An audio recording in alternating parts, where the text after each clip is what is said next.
podcast. Thank you for returning and joining me. We are about to get into some shit, as you know.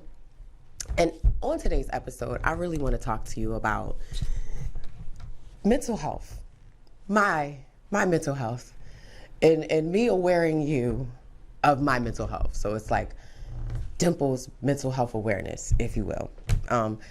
Really with relationships and how far I've traveled mentally in relationships. And also leading into partially why I'm in Atlanta. Okay? So let's go. So this is what happened. This is how it started. Excuse me. Hate that. Okay.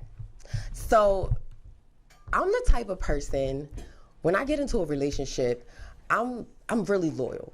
Like really, really loyal. And I know it's hard for people to believe because I'm cute and I got a lot going on. But you gotta understand, like, when you have not looked like this forever, you don't really, I don't want to say appreciate it, but you just don't really, I don't know, get so caught up on it, you know? And I'm one of them people.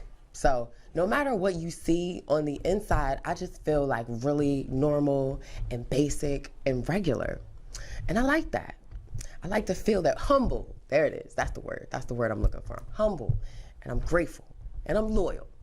So when I'm in a relationship, I'm loyal to sometimes to the death of me. And I was in this one relationship. And I mean, I've been in a few relationships, but this is just where we're going to start. So I was in one relationship. This relationship, it really did a number on me, y'all. Like, it really fucked me up. I mean, I had to rethink how I thought about, the way I thought about everything and just everybody. Like, my trust issues were inflamed to the 10th power. Okay? Now, mind you, trauma bonding is a real thing. It's a real thing. To me, my definition of it, you can look it up, but my definition of it is when you meet somebody and you guys just vibe because of a fucked up thing that you might have in common, like maybe abandonment issues. It could be anything, but it's not a positive thing to get together on, and it's not a positive thing to try to build on. So for me, in this particular relationship, y'all, I don't know what the fuck I was looking for. You know what it was? I wasn't even looking for anything. And that's how it always happens with me. I always get into something when I'm not looking for anything. And I'm different now, and I'm definitely getting used to this, but the major issue for me is that, was that I wouldn't necessarily like delegate my pickings, my choosings, the people that were like coming my way. I would just kind of be like, you're cute, I think I'll give you a chance. Like, I really never had any like, I don't know, I don't want to say finesse or boundaries, or I guess boundaries is safe to say, when it came to my other part in choosing, especially when I was like independently living, like living on my own. Honestly, those are the only relationships I count. Seriously. I mean, if we're not doing anything, then we're not doing anything. And I mean business, financial, paying bills, then we're not. This is child's play. What are we talking about, okay? Put on your big guys. You know what I'm saying? So those are the only real relationships that I consider real relationships. If you felt like we was in a relationship, I'm sorry. It was just an accident. They happened. We're going to keep going. But this relationship got sprung on me at a crazy time, like at a crazy time where I just felt like lack of support from my family members, just lack of support from friends, and just really no help, no genuine help. Baby mama help, if you want to be specific. No help, nothing. We had no money, nothing. And this person came along and they were just so genuine and sweet and happy and positive and honest. And they kind of came at a time where I really just kind of needed somebody to talk to. And they were just so eager to listen. And I don't know. like, I don't know, I became super vulnerable with this person because I had a lot of boundaries before then. Like, I had a lot of walls up. I was guarded. And they got through that, and it took time. And throughout the time, I realized, like, I'm really intrigued by this person's, like, mind. I'm really intrigued by this person's energy. Like, they do something for me, like a euphoria or something like that. And I'm a fiend for euphoric experiences. Like, I really am. Like, I be tripping, okay? I be looking for trips. But anyway, that's a different story for a different day. He gave me that, and that was my first time having it. I've experienced it afterwards, but that was my first time having it. And he kind of became my everything, like my counselor, my priest, the person that gave me game, the person that taught me how to deal with guys and deal with other females, because I wasn't close to my sisters coming up. So he really became my babysitter. He really became my overall everything, and I allowed him to be that. It was good for the time. And the reason why it is sometimes not so good is because, like I said, I told you, I became intrigued with his mind. So that made me ignore shit that I should have been paying attention to, that I just wasn't paying attention to, okay? Red flags, if you will. Definitely red flags. And it eventually got to a point where I could no longer ignore the signs. Like he was fucking up. You understand me? Like, I was trying to just give the nigga passes. Like, okay, I didn't see that. I don't know. Da-da-da-da. My girlfriends would come to me and be like, bitch, da-da-da-da. And I'd be like, I don't know what you're talking about. Like, just rose-colored glasses that I just refused. Excuse me. Titties are huge. That I refused to take off. And by the time I did, it was on some shit like, he was in a full-blown relationship for a year. A year. And when I found out, now mind you, like I said, there were red flags. He was doing shit. It was shit going on. I had to run up on bitches. I had to tell bitches to stop calling. I had to tell him to stop letting bitches call and smack him up a couple of times. But at the end of the day, he can handle it. He's a big guy. He's fine. But it got to a point where it was like, you know, the fuck ups were just blatant. It was just sloppy. It was careless. I mean, like, and this nigga is computer savvy. Like, he taught me half the shit I know about computers, and I know a lot of shit. So basically, one of my biggest, like, breaking points with him was a text message that he sent me in a group chat. Now, mind you, if you are a part of the TikTok gang, you know what I'm talking about. We have had our talks. We have had our times. And if you're not a part of my TikTok gang, I suggest you join. It's popping. The name is always the same. Just call me the Dudes Queen. You know what it is. Yeah. So, and go down the timeline so you can hit the stories. Or I think I might have a story category. I'm not sure, but check it out. Figure it out. You'll find it. It's great. It's great content. It's wonderful content. We hit 2 million in like an hour. It was fantastic. Sorry. Good times. Good times. So basically, I got this text message. I gotta go back into my TikTok energy. I got this text message, and I'm just like, you know what I'm saying? I'm coming off the clock. It's like 4:30 a.m. I'm coming off the clock, and I get the ring, and mind you, I know everybody in his family, okay? From grandma to everybody, you understand me? Even the just borns. I know everybody. So when I got the group message, I didn't recognize the number, and it was only me and another number, and not me and a bunch of numbers, me and another. And it was a picture of like my dog in front of my crib. Yeah, that's right. Mommy was doing real good. Yeah, I got my coins up. You know what I'm saying? We'll talk about it. Long story short, you know, started dancing. I had a few things. I had a few homes, had a few cars, and this was one of the houses. And he took a picture with my beautiful Yorkie. He was a Shorkie. And basically sent it. And I'm just like, oh, that's cute. And I put it down and I closed my eyes. And my brain, just Libra, was just like, nah, bitch, nah, nigga, nah. You know you saw that other number. Let's go. I want to go now. Now, mind you, I told you I have multiple personalities. They pop out when they want to. I don't have any control. I don't want any control. Long story short, mommy got the talking. And I'm chilling. I'm in my vibe. I'm just like, you know what? I want to sleep. I'm tired. I just got into bed. Like, please give me a couple hours. She's like, nah, bitch, we gotta get this shit now. Like, I want you to run through this shit now. Like, I feel it. Let's go. So I'm like, all right, then I go through my phone. And I text the number. I text back like, oh, this cute. And then I got a text message right back like, who this? So I called because I don't got time for that. You understand me? I'm grown. I'm always grown. I'm paying bills. I'm grown. I'm an adult. So I called him like, how you doing? You know what I'm saying? What's going on? Who's this? She's like, this is Tiffany. And I'm like, hey, Tiffany, how you doing? How do you know? Da-da-da-da-da. I gave his like street name at the time. And she was like, oh, I don't know him. I mean, well, I gave his birth given name first. And she was like, I don't know him. And then I gave his street name. And she was just like, oh, yeah, we've been in a relationship for like a year.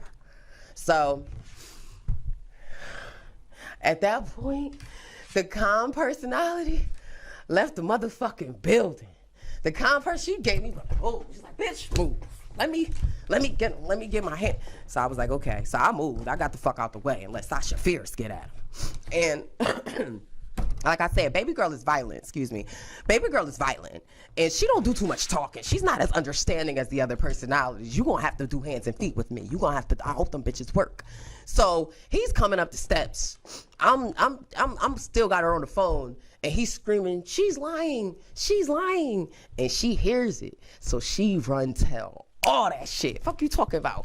Oh yeah, I've been to your crib. I know what it looks like. You got a dog. You got this type of furniture. You got 2 living rooms. You got 3 cars. You be in Atlanta. You be da-da-da-da. You da-da-da-da. You about to buy a prop. She knew everything, nigga. Fuck you talking about? And the way she described it, there was no questioning him. She was just giving everything that needed to be gave. You understand?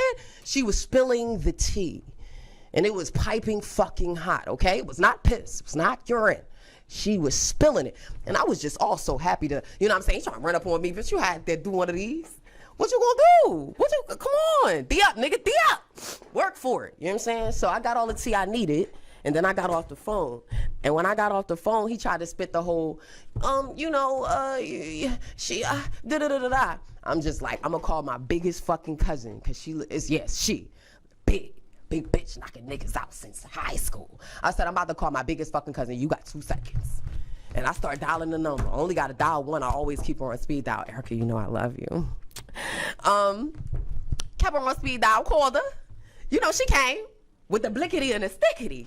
And she was ready. I was just like, so, you know, you could go ahead and leave, da-da-da-da. Of course, you know, he didn't leave the whole, you know, I'm not going to leave, you got to talk to me, whole fucking thing. While we upstairs having a time, baby. I mean, we cutting up shoelaces, shoestrings, getting the bleach out, everything, making a whole fucking saucepan in the motherfucking bathroom. Fuck you talking about little lukewarm water, some bleach, and then we just start dressing that shit up in there, singing songs. Long story short, I mean, I paid for that shit with my stripper dollars. What did you think was gonna happen? What do? You and my shit, playing games like you King Tut. Fuck you talking about? This is my shit. Parading around getting bitches off my shit. So long story short, I say that to say 7 years of energy, time, money, patience, and my mental stability. And I would say down the drain, but I've grown into a different person now. And I've learned that that was a lesson, and it was a pinnacle that I needed to get across in order to move to this better place that I'm in now, where I don't choke slam motherfuckers that tell me lies. And I know how to keep my hands to myself so I don't end up incarcerated. You know, stuff like that. So anyway, that situation happened. Tiffany was real. Tiffany was not lying. Tiffany was pregnant within 2 years of that conversation. Yeah. Okay. And now that baby is grown. Okay. Grown enough. You know what I'm saying? Doing good things in school. Things like that. But let me tell you something else. And this is just a little bit of tea. And I mean, if you see it, you saw it. If you saw it, then that means you seen it. Okay? Because we're not ducking no smoke. Okay? So basically, Tiffany and my ex-partner, let's just call him 7 years. Tiffany in 7 years ran off into the sunset, right? Happiness. You know, you got a baby. I think they bought a house. Life was good. Life was really, really good. For about, I think, 4 years. 4 years. Then it was bullshit after that. Okay? I am somebody that can stand 10 toes through the storms and testimonies of all types of shit. But you left me for a 4-year worth good bitch. 4 tires. You understand me? Not worth a damn. At the end of the day, I mean, you know, high school grad, I thought that held potential. I'm like, oh shit, you done stunted on me. You done ran out and got a motherfucking high school grad. I understand. I get it. Da-da-da-da. Do your big one. The same day of the graduation, Shorty decided, I don't want to do this. Makes perfect sense to me. What college kids you know went the fuck to college and did the shit they went to college for, even if they did graduate? All you got is a big ass bill and a regret sign every time the month come around. Who the people that they got paid? You know, I don't know. I ain't never get into all that. Anyway, long story short, I say that to say, she decided that she wanted to be a dancer. She decided that she wanted to be like Dimple. She decided she wanted to get her body done. She decided she wanted to get the hottest, toughest, biggest baller in the strip club. But the thing about it is, I told you this. If you listen to me, I fucking told you this. I was somebody who listened. I was somebody who was obsessed with their fucking mind. I was somebody that you could put the battery in their fucking back and they understood the what? Assignment. I was loyal to you. I never played with you. I never would have played with you. I was the best bitch you ever could have had. Was I crazy off my rocker? You fucking damn straight. But that's what it takes to get a loyal bitch that can carry out an assignment and not get pregnant by the first strip club nigga she meet after you pay for her house, her body, and everything else that's going on over there. And then she moves this nigga and gets pregnant, and then you know the rest of the story. It's not really my story to tell. But the point is, that's what you left me for. That's what you ran off in the sunset with. And I'm happy for you. You know what I'm saying? You a good dad at the end of the day. That's great. But I say that to say loyalty will always be royalty above everything else, no matter what's going on. But the aftermath of my mental health and the things that I felt and the things that I went through after that shit is no comparison to whatever the fuck I just said about whatever the fuck. You know what I'm saying? Like, that's something that I have to wake up with and go to sleep with and deal with every fucking day. Well, had to. I think that for as long as I was in that relationship, that's how long, if not longer, it took me to get over that relationship. And I think that relationship ended in, like, I want to say 2015, 2016, you know? And for what it's worth, like I said, everything that you experience, everything that I've experienced and that I've gone through is really just a lesson, and it's a gift to make me stronger and to make you stronger, no matter what it is that you might be dealing with or going through. You know what I'm saying? I know I'm not alone out here. But that was one of the most, I don't want to say distasteful, it was one of the most uncomfortable relationships and feelings that I've ever felt in my entire life. So a lot of people are like, oh my God, what happened to her? Why is she so bitter? Da, da, da, da, da. And it's like, yeah, it's something you can get over, but you can stop talking about it. You can stop thinking about it. You can forgive yourself about it. You can move on. But anytime you're faced with the same feeling of deja vu with the intuition, you're going to question the same, it's going to return. The best thing to do is acknowledge it so that you can heal from it. You got to accept it, you know? And for me, it took me a long time, partially because I was complacent with my ego. Like, I was versus my ego. And I didn't want to, I didn't want to detach from my ego. I felt like my ego was big shit. I felt like I was doing big shit. I felt like I was unfuckwittable, unattainable, unconquerable, all those things, you know what I'm saying? And I still feel those things, but it's less with ego and it's more with structure, divine purpose, spirituality, balance, and just, nurture and self-care and love and dedication to myself. So it's like, for me, if I can't give those things to myself, I can't ask other people for them. Because some people think like, oh, like financially, like I wouldn't ask somebody to buy me a Corvette if I couldn't buy myself, you know what I'm saying, whatever. But the same thing goes with emotions. You can't ask somebody to give you something that you have not yet given yourself. You don't know how it feels. You don't know what You just don't know. It's an unknowing area for you. And for me, I really just wanted to heal so bad after that situation that I just ran into other situations, and they were not healing and they were not better. And they also created more trauma, and they created more things that I needed to heal from ultimately over time. And what that last situation did was set a fire in me of, well, I need to find what I thought he found. Because like I said, that went on for a long time. And in my mind, listen, you're happy. I don't care if you are or not. In my mind, I'm not with you. You left. You're happy. Well, I left, but whatever. You're happy.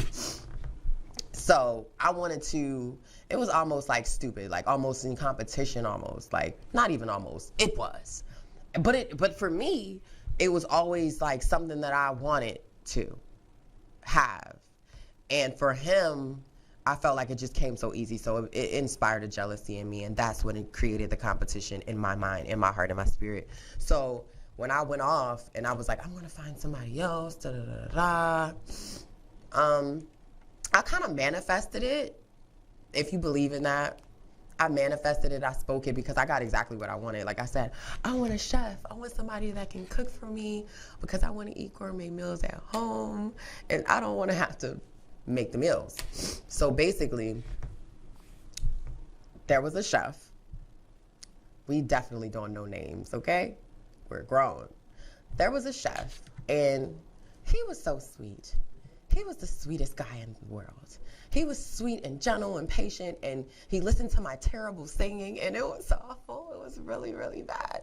And he played guitar, and we used to like do karaoke, and he would play the guitar. And I was just like, oh my God, this is so sweet for my soul. This is what I need. So basically, I went into that like face first, okay? I jumped into that. And and at the time, it was this TV show called Star, and it was this main character, Sean P. Diddy's kid. And he is so hot, and he gives a Spanish flavor. And that's what the chef was giving. The chef was giving mad Spanish flavor. Okay. So for me, it was. I imagined that's what that was. I don't care. You probably have done it before. But at the end of the day, it wasn't good, because I also like mentally was in a manic state. When you have like bipolar or whatever, you experience states of lows and highs. Sometimes somebody might be depressed for a few days or a few months or just maybe a few hours. I mean, they're passes and moods. They swing. Watch out. But lows and highs, you might be sad or you might be happy all the time. You zooted, you feel me? It's not the regular, you know what I mean? You just like, what the fuck are we getting into today? Like, I don't know. Like, you just at the top of a 10. Max times 10. So that's what I was in at the time when I met this person, which is why I saw so much fantasy and bliss right away, love bombing and all of that stuff. Whenever you're experiencing that, that's what that is, okay? And yeah, so I thought it was great at the time. I was worshiping it at that time. And then 3 months later, I got pregnant. 3 months later, I got pregnant. And I manifested that too. I manifested the guy, I manifested the family, I manifested the pregnancy, everything. This was 2018, mind you. So I thought that I had dealt with my demons. Nah, baby. Demons will be around until you really fucking get that broom and get to the back of that closet. Okay, baby? You can't just peek in and take two things, close the door. It don't work that way. Excuse me. It don't work that way. So that's what I did for 2 years, basically. So when I met the chef, manic as fuck, real bad. And he couldn't, I don't think he could tell. And even if he could, I don't think he gave a fuck. I literally remember one time he said to me like, damn, my girl bad, but she annoying as fuck. And I'm not gonna lie, Sometimes I be sitting with myself like, yo, bitch, you annoying. Like, you annoying. I love you, but you annoying. So anyway, like, you talk a lot. You know what I mean? You talk a whole lot. Look at where we at. The Queen's fucking cast. Yeah, shout out to us. Shout out to me. Loving it here. But you talk a lot. I'm not for everybody. Long story short, passionate Latina flavor, it was amazing. I was learning Spanish. I was eating gourmet meals. I was getting fat. And I got pregnant. And that's what happens when you're happy. You get pregnant. Don't read too much into this. Don't be zooming in and stuff. But you get happy and you get pregnant. When you're in a relationship, you meet the right person. Or you think you meet the right person. And he was ecstatic. He was happy. Da da da da da da da. I was manic, y'all. I was manic as fuck, okay? So let me explain to you what manic is fully. What my analogy. Being manic when you're bipolar is like blacking out and then having a party in your house or your parents' house or your humble abode or wherever you reside, and like you invite everybody. I mean, like by the hundreds, by the thousands, and they fucking tear the place apart. And depending on how long this party lasts and how many people you invite and how much damage they do, when you wake up from this blackout, you just don't recognize anything. You don't recognize where you are or how you got there, or maybe people are laying around and they're like drunk, or your upholstery is fucked up, your ceiling's hanging out, and what else happened? The tub is fucked up and the toilet don't work, and then motherfuckers done drunk all the liquor and took food home. I'm sorry, personal shit. Basically. And then you know, and you like, I ain't feeling none of this shit. What the fuck? I would have never been cool with none of this shit. This ain't even a part of my flavor. That is being manic as fuck. Making decisions, you're not thinking, you're not present in the moment, you're not there at the time, but you're on autopilot, but your body's working. You might be going to work, you might be having sex, you might be cooking, you might be eating, you might be at a funeral or a wedding, or somebody might be having a baby, or a tragedy, or whatever. But it's just like you're not really even going through the motions, you're just going through. So for me, when I finally woke up from my manic state, from the party that was being thrown, I'm like, oh my God, I'm fat as fuck. I'm fat. There'll be pictures. I'm fat as fuck. Titties were nice. Titties were so nice. Okay? Missed the titties. Missed the extra booty. But I gotta come back to that. I want to tell y'all something on that. Don't let me forget it. The booty. Don't let me forget. So basically, I was like, I'm fat as fuck. My acne is popping. I ain't been to work in like half a year, and I don't have no money. My money is drying up. The little bit of money that I had, that I was chilling on, things that I planned out that I thought was going to work out with him financially, I'm not seeing that progress. I'm not seeing the fruits of those labors. And then I started to realize, once I took off the rose-colored glasses, or I woke up from the blackout, like, this nigga's a drunk. Like, I'm in a relationship with a full-blown alkie, and I know one because my uncle was one. Rest in peace, Uncle Michael. We love you. We miss you, babe. But my uncle was a stone cold motherfucking, to the point that somebody told me, that was dating me, told me that when they saw my uncle sober and he was reading a fucking paper with glasses on, he said, I didn't know the nigga wore glasses. He had been around for a long time. It was bad, y'all. So long story short, these were the flags that I started to begin to pay attention to. And I guess these were the flags that I was not paying attention to. 1, you got to wake up with something to drink. 2, you got to go to bed with something to drink. 3, when you eat, you don't want some juice. You want something to drink. You should want to quench your thirst or swallow your food down with a regular beverage. It should not take alcohol in your, like, it was just constant alcohol in the body. And I just didn't get it.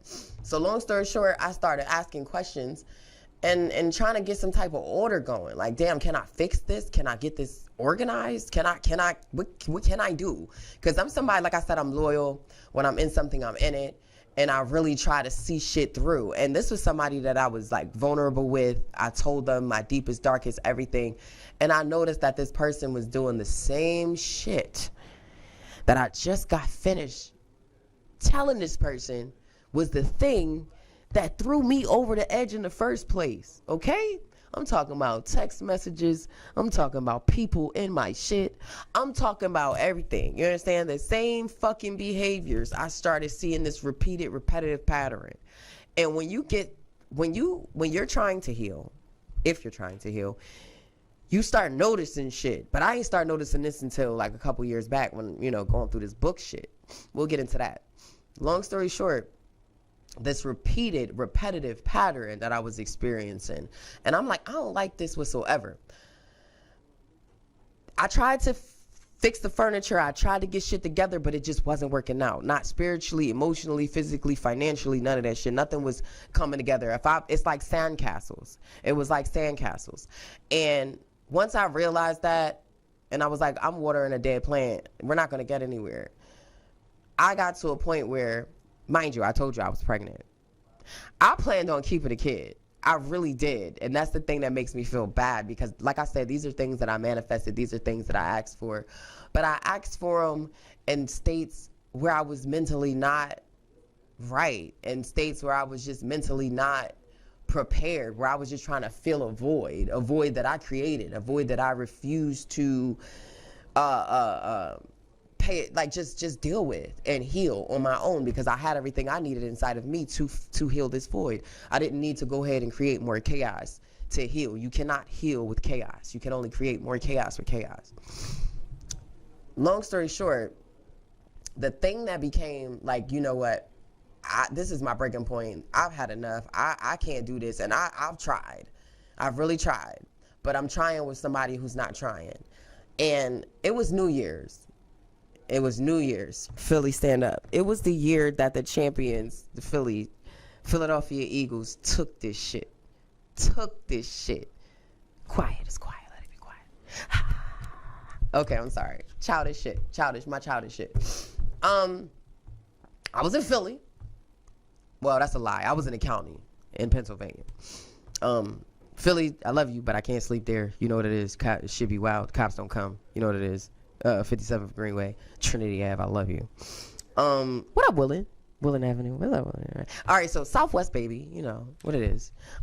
So basically, I was in county kicking it, and I asked this person. I'm like, hey, yo, can you not drink today? Can you not drink today? You know what I'm saying?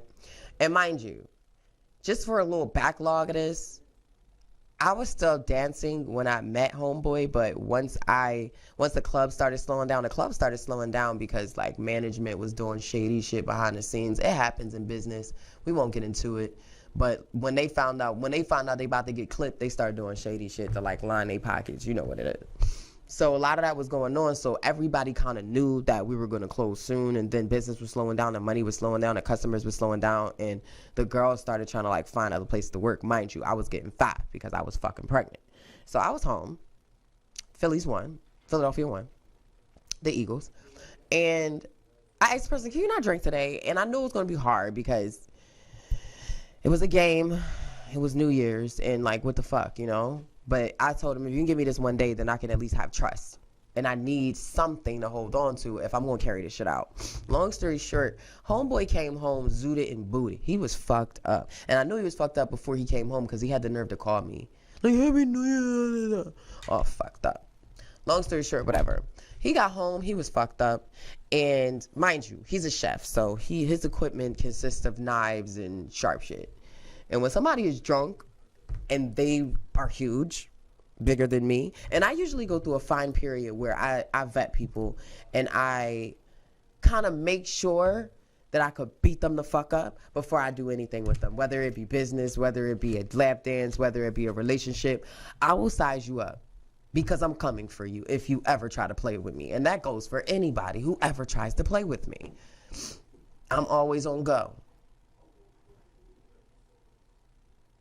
I'm sweet, but I'm always on go. So it's like, I knew I couldn't beat this nigga up. I knew I couldn't beat him. He was way bigger than me.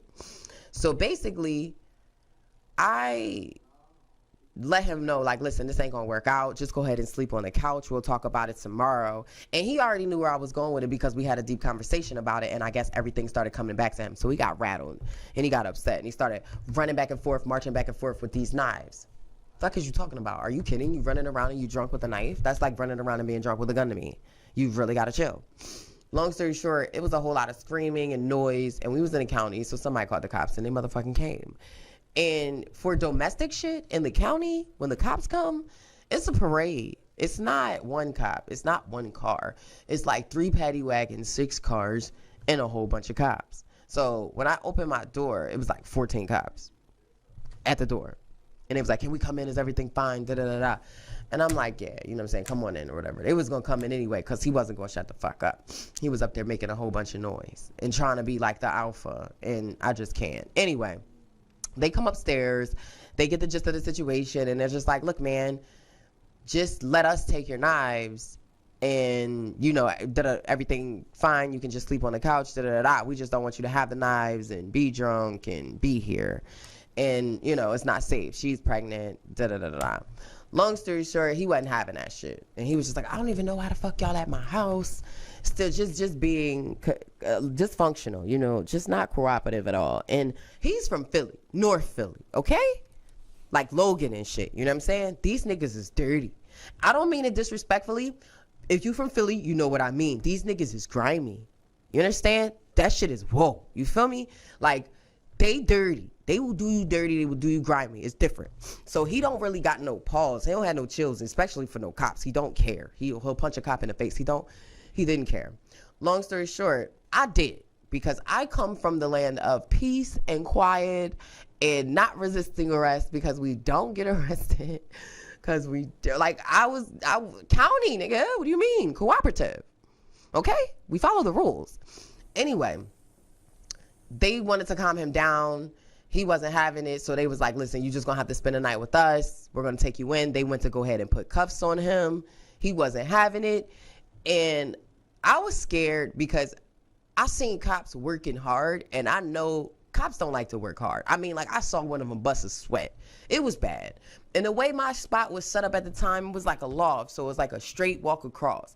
And he's walking these niggas back and forth. So he got to my bedroom area, and they were tired of being walked back and forth. So they all decided as a group to start piling on this nigga like a dog pile. Like a dog pile. Like, we just about to pile on this. We got to overpower. Because he was strong. Like, it was like 3 cops walking back and forth at that point. And like, it was like 14 of them. So I believe at least 12 of them jumped on this nigga. He still barely went down. His body didn't bend. And I was like, they about to take this nigga out. I was scared. I said, do I stay or do I go? Do I go or do I stay? Because if I stay, I might be a witness, you know, and if I go, they might come for me next. I don't know. I didn't know. So long story short, I stayed. They let him know, like, listen, we just trying to take you downstairs. And they tried to forcefully get him down the stairs. It was a lot of stairs. I mean, it was 12 or 14. That's how many stairs it usually is. But they was fucking steep. Excuse me. They were steep stairs. Like, I fell down the stairs and broke my ankle. They were steep, okay? It's not something you want to do and they were trying to push this nigga down the stairs. Like, I knew they wanted to hurt him because they figured if they hurt him, it'd be easier to overpower him. I get it, because he was like drunk and he was disorderly, and I was scared, and they were working hard. Long story short, he walked them downstairs. Like, he walked them downstairs. I never saw nothing like that in my life. And what it did to me, it gave me like that get out moment. Like, oh, I gotta get the fuck out of here right now. I gotta go. I gotta get out of here now. And the sensation that went through my body, it was no turning back. I mean, there was no more like rose-colored glasses. There was no more blackout. There was no more manic. I came motherfucking to. Like, being high in the car and the cops is behind you. I sobered right up. It was clear. And when he got arrested, let's say he got arrested on Monday. By Friday, that baby was gone. Okay? Yeah. Motherfucker was gone. Okay? I tried. Y'all don't understand. I tried. I became clairvoyant within the last 30 days of this shit. And I'm like, we ain't working none of this shit out. Every time you get paid, the shit is gone. You don't listen. All you care about is booze. You don't even give a fuck about this kid no more. I can't do it. I could do it if you gave a fuck about something. One thing. Your mother, something. You don't give a fuck about nothing, nigga. Long story short, I scheduled my appointment. I asked my cousin to drop me off. Shout out to Bam. Love you. Drop me the fuck off. And baby, like literally as soon as I was able to go back outside, because you go through a time period where you're not physically able to go outside. And mind you, it was one of them go to sleep Johns because I was so far. So that's why somebody had to drop you out, come back. And because it was one of them go to sleep Johns, it took a little bit longer to get everything back together. So when it finally did, bitch, I hit the ground running. I hit the club running. And I was like, I'm gonna give myself 3 months. 3 motherfucking months. I'm gonna work out like a fucking junkie. I'm going to the club every fucking night. And mind you, the club was still shit. The club was bad shit. And everybody always say, oh, you're a dancer. Your money's supposed to be la, la, la. Nigga, fuck you, suck my dick, bitch. You work at Walgreens and you barely can manage 20, 40 bucks throughout the, you know what I mean? So don't come for me. Bigger situations, bigger fucking sharks, bigger problems, bigger fucking bills. We all still broke, nigga. I'm just a different level of broke than you. If I wanted to go to Miami real quick, it wouldn't be no sweat off my balls. But I'm still fucking broke. You feel me? You just the different type of broke. Whereas though your challenges is, I don't fucking know, a Netflix bill or some shit. You know what I mean? But we still broke. So it's like, and then financial literacy and understanding how to handle your money plays a big part as well. And a lot of us never saw money before, AKA me. I thought I knew real money until I actually got into real money. I got ass shots because I thought I would never see real fucking money. Are you crazy? If I knew I was going to reach the pinnacle. Okay. Anyway, don't get the ass shots, kids. Don't do it. Don't do it. It's expensive getting rid of that shit. It's more expensive getting rid of that shit than it is getting. Long story short, once I got out of this situation, 3 months went by. After 3 months, I was bad as fuck. We gonna put the pictures in on the side and shit and let y'all know how fucked up I was. But then we gonna let y'all know how Shorty got it back together. Landed, it was very proper, really official. But one thing that I didn't tell y'all, and I'm gonna tell you right now, is that when you get ass shots and you get pregnant, you get big as fuck, okay? Like a elephant, all right? And then after you get small, and then the butt stays the same fucking size. Yeah, it does. That's the thing about shots. And I tell bitches that got them, and they be on some shit like, that's my favorite part. And I be like, you crazy ass bitch.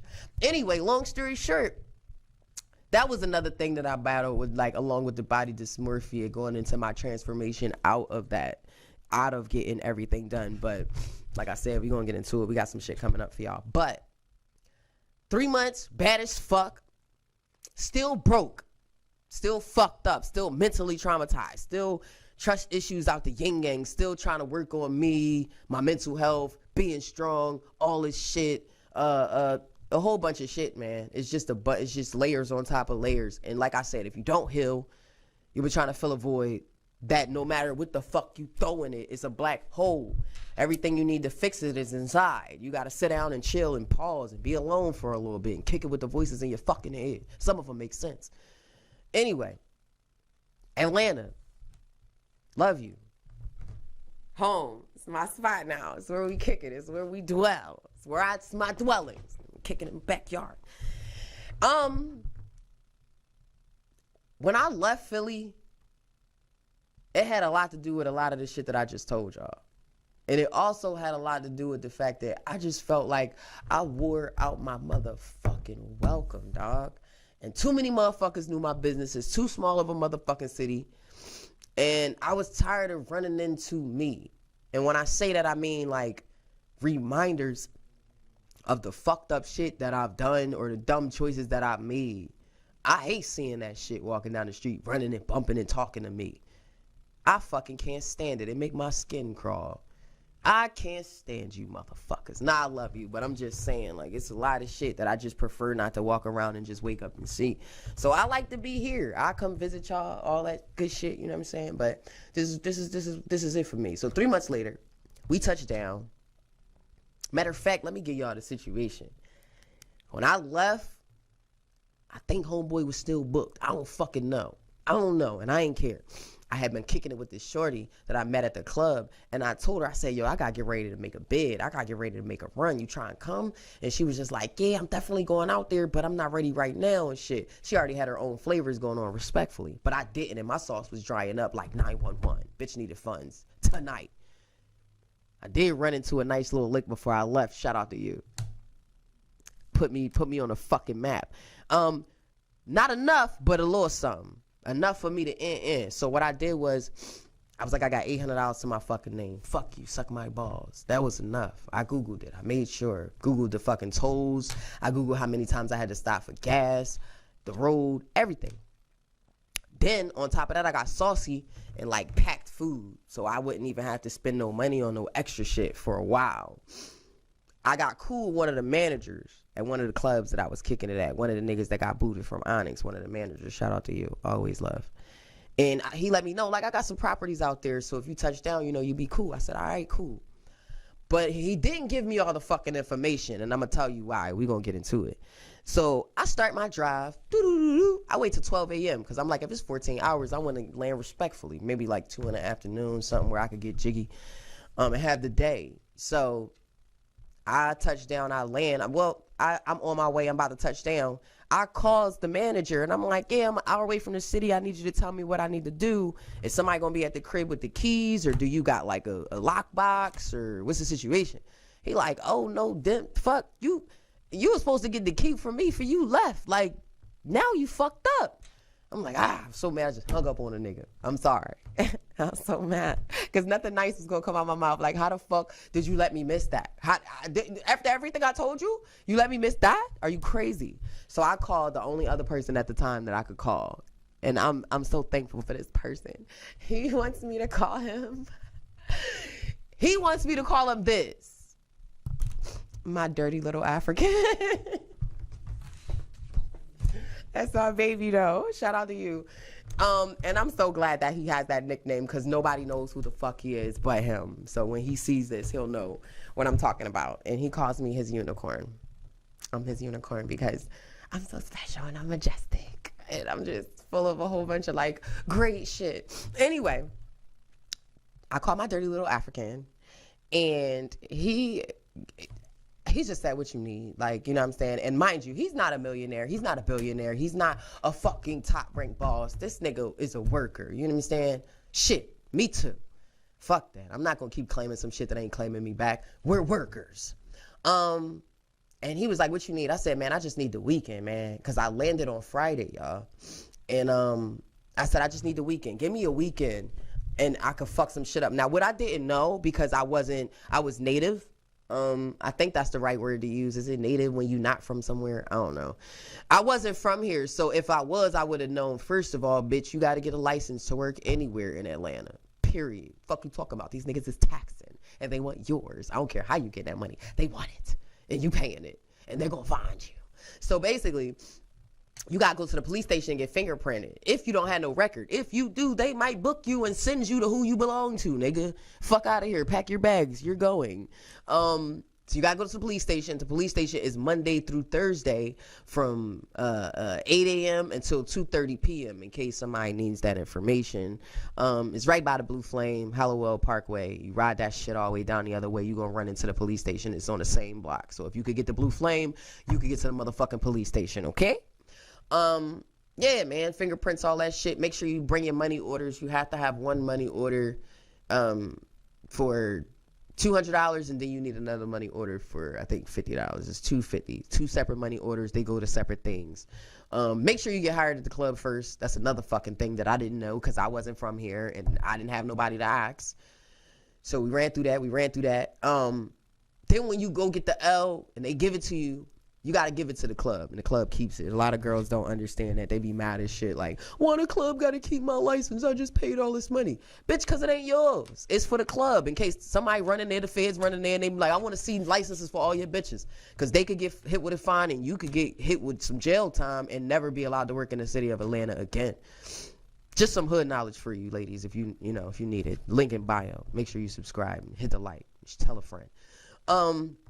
basically I touched down on Friday and he paid for my hotel stay. It was just a weekend. And I was more tired than I thought I was. By the time I got there, y'all, I was sleepy as fuck. I laid down on that bed after I got out that shower, and I woke up on fucking Sunday. I woke up on Sunday, okay? That means I fucked up. That means I ain't give myself not even one shot in the dark. I shot myself in the fucking foot is what I did.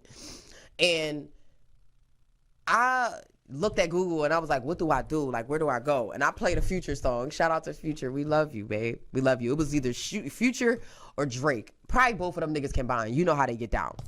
And they were like strokers. So I went to strokers. And when I went to strokers, it was one of the best choices I have ever made in my entire life.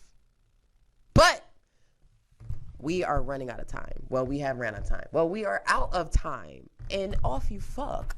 We will be back on Thursday at the same time in the same place with the same network with your girl. Just Call Me Dimples the Queen on the Queen's Cast. Thank you for joining me. The rest of this story will be told. So remember where we are. And if you ever forget, the video will be down here for you to catch up. And we're going to pick up where we left off. Thank you so much. I appreciate you. Ta-ta.